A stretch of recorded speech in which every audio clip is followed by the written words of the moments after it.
I agree with you, but my position would be this, that, you know, Kenyans, we should react where it matters. And I'll say this in this context. We have a problem, and we have a crisis, and we agree on it. We have people that we have elected to represent us. I repeat, I've said this on this forum before, and I say it now. Our biggest folly and our missing link is Parliament. Always. It always disappoints us when it matters. Yes. Look at the finance bill. It didn't have to go the way it went with the Gen Zs.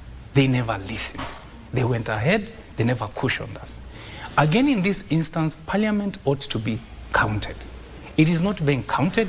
It is absent. And the best we see them are weekends instead of being the crisis solvers for the people who have sent them to represent them. You see, Parliament are individuals coming from certain communities that have been sent to represent those communities and speak for them. Act as if it is those people speaking in Parliament, but in absence of those people, because we can't go there in crowds. We can't assemble in Kasarani to pass resolutions, some technical, about how to solve fuel crisis.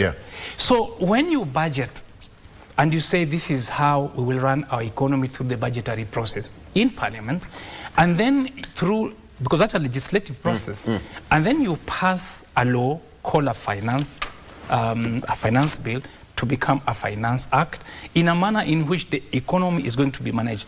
And Parliament has advisors, economic advisors on this.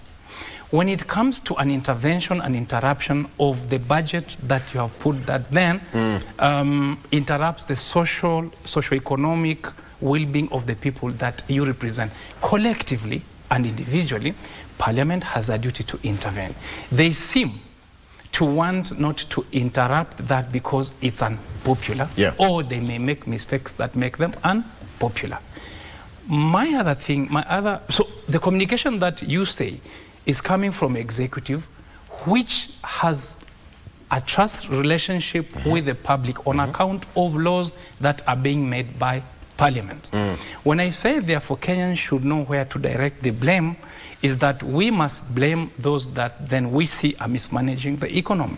But we must blame that those are responsible for cushioning us from even that probably unwelcome outcome of the ruler and rule relationship. My point is this, that when you put an executive, the executive responsibility is in law, but the executive will want to go to the extent of self-preservation at all times. Then we've put a cushion of Parliament and members of Parliament, the instance of which are supposed then to be checkers of that executive persistently, consistently, insistently, continuously. That's your job. When you sleep, you wake up, that's your job. So when we reach where we have reached, where then we go to Article 1 and go to the streets, because then we think something is not well in government, and we complain loudly in the manner we are complaining, it is because we are expressing ourselves but bypassing the person who should speak for us, who is Parliament. And therefore, that's why I say that even in policy, the interruptive organ that is supposed to be the checker, that's supposed to take the laws and say we are going to remove a certain type of tax, we are going to introduce certain fiscal interventions, is supposed to be Parliament, because that is where the law is. You know how Parliament is composed right now, both Parliaments, Senate and National Assembly. How should they act on this? Because before it gets to there, then Article 1 will be activated. Believe you me, certain things unite Parliament. Certain things do not unite Parliament. But those that unite Parliament are obviously interventions that will favor the subsistence of Parliament as individuals. Those that are ordinarily the debate that we have today will not find its way in Parliament. And let me probably sum it this way, that it doesn't matter what the political formations eventually come to be.